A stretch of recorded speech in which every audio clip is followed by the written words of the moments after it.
For 2020, there's a new Dodge Sheriff in town, and he's got a wide body. Hey guys, that's right, behind me are the 2020 Dodge Hellcat Widebody Charger and the 392 Scat Pack. And in this video, we're going to take both of them for a ride, and we're going to see which one of these two is the one that you should buy.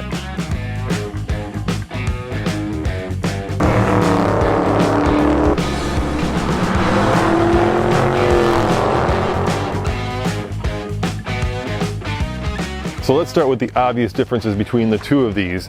Now, besides price, which I'll get to at the end of this video, yep, I'm gonna leave you waiting.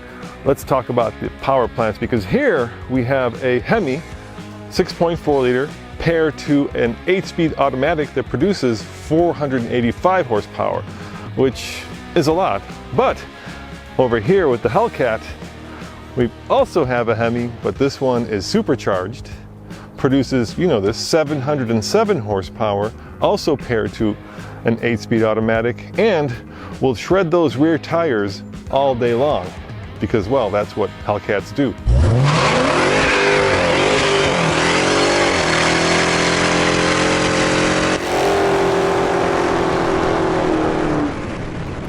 So at this point, I'm thinking to myself, which one sounds better? Well, there's only one way to find out.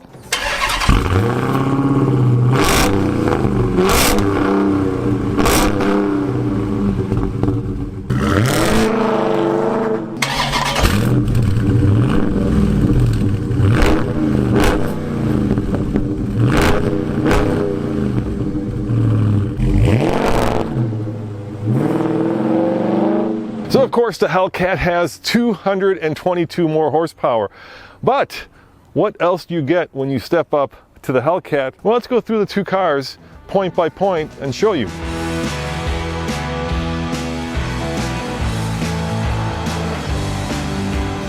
Now cosmetically, this Scat Pack and that Hellcat are almost identical. They both get these big fender flares which allow you to have these big old 305 Pirellis. They both have stiffer springs. They both have more downforce. They are both more track capable. Perhaps the easiest way that you can tell them apart is, well, let me show you right here. Scat Pack gets this little bumblebee badge right there, and of course, the 392 Hemi on the side. Now, where they are different is when it comes to numbers, so let's talk about that. So of course, you're gonna pay more for the Hellcat, but you're going to get more. 0 to 60, 3.6 seconds according to Dodge. Scat Pack, 4.3 seconds. On the track, the Hellcat is about a second faster, but perhaps the easiest way to tell them apart, besides of course the badging, is the hood. If you look at the hood of the Hellcat, it's got a big air intake with these two kind of side air intakes. The Scat Pack only has that single air intake. This is the SRT hood, okay. So it's this ties across the line to the narrow body and the wide body cars. The sill is different, it's unique to the car. Kind of helps accentuate the car. Already has quite a bit of Coke bottle to it. It's got some good hips, so we really want to accentuate that, plus tie into the front and rear flares. And this one's specific to Hellcats. Okay. So the Scat Pack has a different spoiler on it. This one is all about performance and downforce.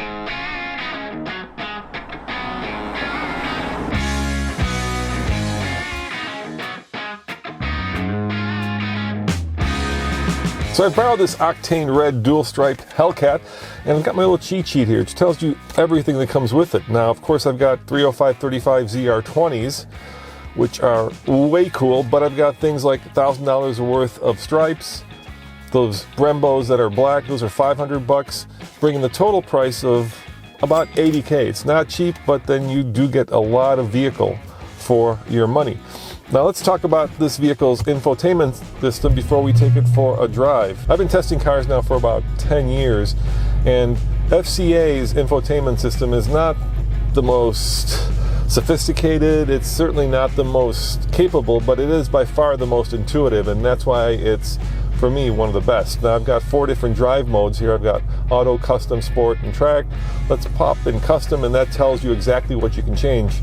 Of course, I've got the red key, so I've got 707 horsepower. I also have my transmission in sport mode. I've got my paddle shifters on. I've got my traction control set to street mode, suspension to sport, which is of course adjustable, and steering, which is also adjustable to sport. If you want to go balls out crazy, then put it in track mode. And at that point, it's really, come on, track mode. There it is. At that point, it's really up to you to keep the car on the track because all the nannies are gone and this becomes a pure out race car. So I'm going to go back to auto. I'm going to keep the traction control on, and we're going to take a little bit of a ride, and we're going to talk about the differences between this vehicle and its less powerful, let's call it brother, the Scat Pack. The biggest difference between these two vehicles is basically this. What do I mean by that? Well, that's about the size of the supercharger that lives under that hood. And that gives you more horsepower, and it gives you that supercharger whine. So while both of these cars do sound great, this one has that added benefit of having that supercharger induction noise or whine. So when you floor it, there you go, there's that supercharger whine. And I do love that. It's like, you know, having ice cream with chocolate sauce on top. Ice cream itself is good, but the chocolate sauce makes it all that much better.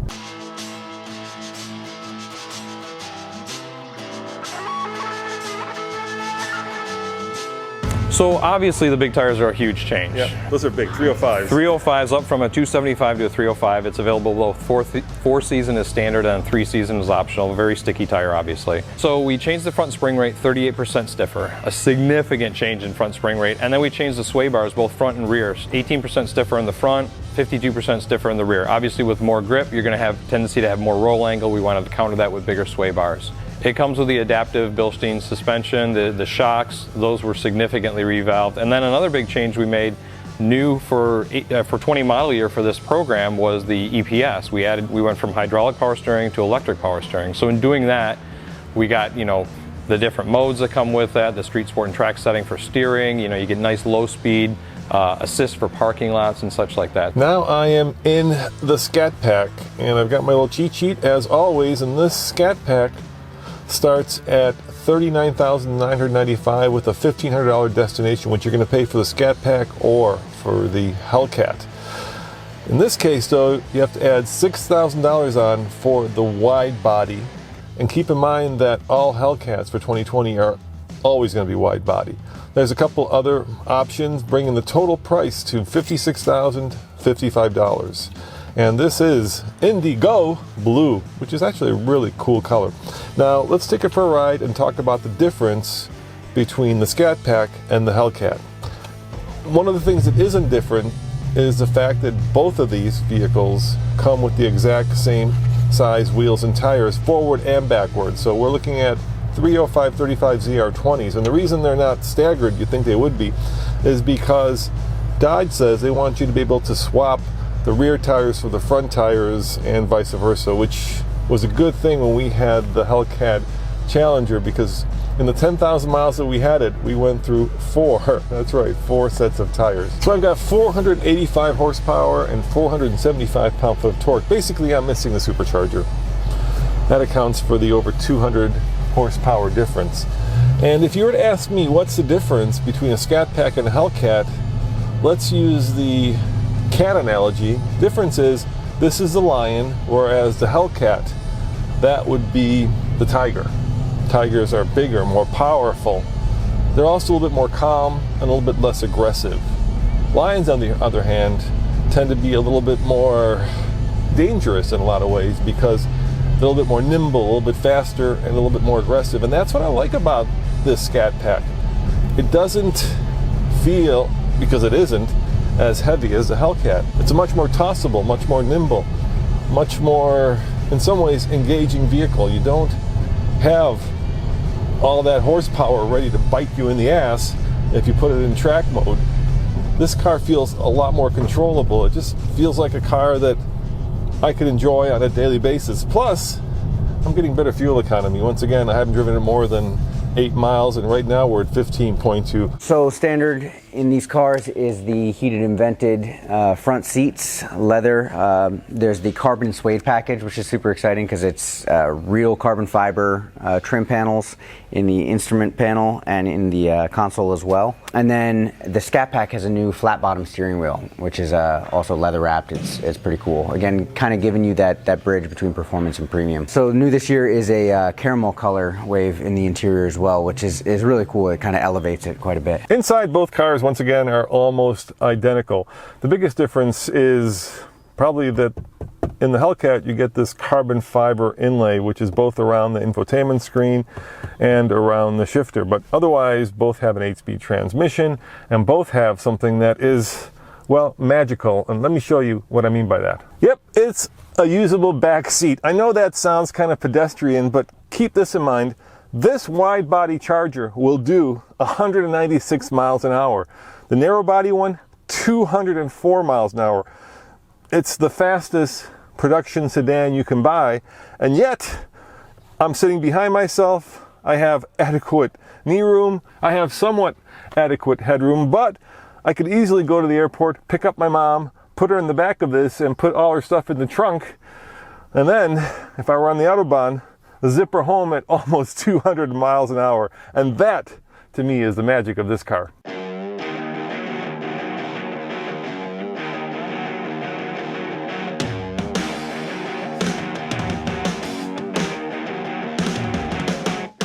The other thing about the Hellcat is it's heavy. I mean, everything about this vehicle is just double XL. There's that old Spinal Tap movie where they say it goes to 11. Well, in this vehicle, everything goes to 11. The sound, the fury, the suspension, the lack of traction control, the weight of the steering. I mean, it's just a big, heavy, powerful car. And you feel like you're driving a big, heavy, powerful car. Maybe a GT in the best sense of the word. It's the kind of car that if you're on the Autobahn, you want that weight, you want that stability. But is it tossable? Is it light? Is it, you know, the next thing next to a Miata? Hell no. But it does do one thing that the Scat Pack doesn't do, and that is accelerate quicker. So let's just do a quick blast down this empty road so you guys can hear what that sounds like. And I spun my tires in first and second. Even with those big 305s, this supercharged Hemi will easily overwhelm the amount of rubber that's on this vehicle. And that perhaps is either great, or if you're really trying to put power down at a drag strip, a little bit challenging. Now, of course, I'm in the Scat Pack, and if I were to close my eyes and just use my hands to feel, it would be hard to tell the difference between the interior of the Scat Pack and the Hellcat. This steering wheel isn't furry, okay, not a big deal. I'm not seeing a lot of carbon fiber in here, not a big deal. But in general, the interiors are almost identical. This one's a little bit more colorful because it's red, but you can get that one with a more colorful interior as well. Here you have cloth, there you have all leather. There's not a lot of wiggle room between the inside of the Scat Pack and the inside of the Hellcat. And you're really not missing out much when it comes to like the functionality of this car. Sure, the materials aren't as good in both cars. There's a little bit of cost cutting. Like if I feel down here where the cup holder is, the plastic is a little, well, plasticky. But in general, everything else is pretty much identical. With the biggest difference being that even though this doesn't have the supercharger whine, the noise coming out the back is magnificent. And let's face it, 485 horsepower, that is always enough to put a huge smile on my face.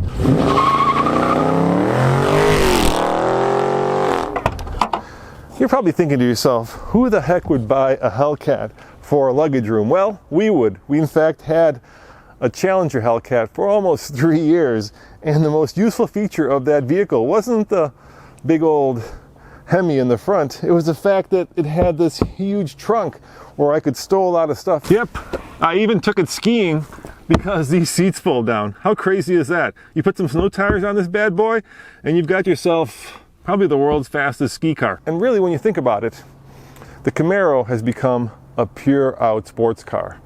And the Charger Challenger twins, these are triple down American muscle cars, and the Mustang is somewhere in the middle. And the magic behind these cars and the fact that they're very popular and sell really well is the fact that not only can you put people in the back seat, but you've got a ton of luggage room for all of their stuff. So when I did go pick up my mom at the airport, and my mom carries a lot of stuff, this vehicle, well, the Challenger version of this, had no trouble swallowing all the luggage that she brought.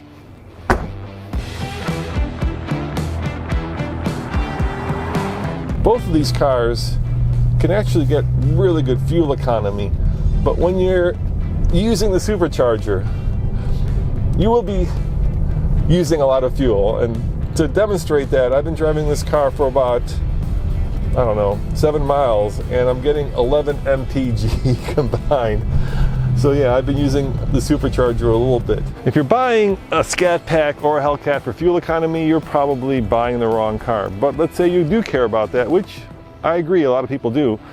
This Scat Pack gets about 2 mpg combined better than the Hellcat. Now, when we had our Challenger going down the highway, you could easily get almost high 20s, low 30s if you just kept that Hemi kind of at 3,000 RPM. So it's pretty astounding that you can have a car that does almost 200 miles an hour and yet on the highway gets almost 30 mpg. And I think that's the other magic thing about these cars. They're just very classic American muscle cars without that very classic American horrible muscle car fuel economy. So let's see what 485 horsepower sounds like when I put my foot down. Here we go. And keep in mind, you're not going to get that supercharger whine, but you will get a magnificent growl, keeping with that lion analogy out the Baxter. Here we go.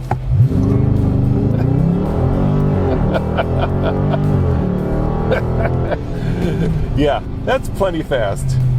It just sounds mean and pissed off and hungry.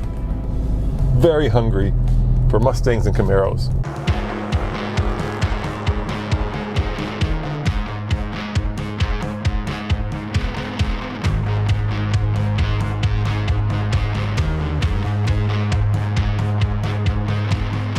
I promised you the difference in price, and it's significant. The Hellcat starts at about $70,000, and that's a very well and very equipped Hellcat. And the Scat Pack about $46,000. So that's a $24,000 price difference. But for that, of course, you get over 200 more horsepower.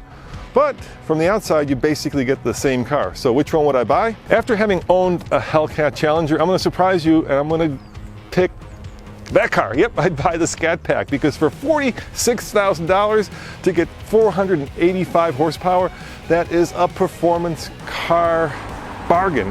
And best of all, because that car is a little bit lighter and it can put the power down, I think from a dynamic point of view, it's actually the better car. Yes, that is a better muscle car. That has that huge 707 horsepower supercharged engine, but that car for $46,000, that'll take almost anything on the road, and it'll leave enough money in your pocket to actually buy gas, insurance, and a few tickets to the drag strip. As always, this is Roman reporting for the Fast Lane Car. Check out tflcar.com for more news, views, and of course, Hellcat versus Scat Pack American muscle car reviews. See you guys next time. Ciao. Driven one in the snow? Yes, we have. We have. They're okay. Yeah. The 4-season tire, it's not a snow tire. It's not going to perform like a 3-season in the dry, right? But it's pretty manageable, yeah. I got this impression of you're like full lock. The car's going down the road sideways. No, it's not that bad. It really isn't. The 4-season's actually a decent tire.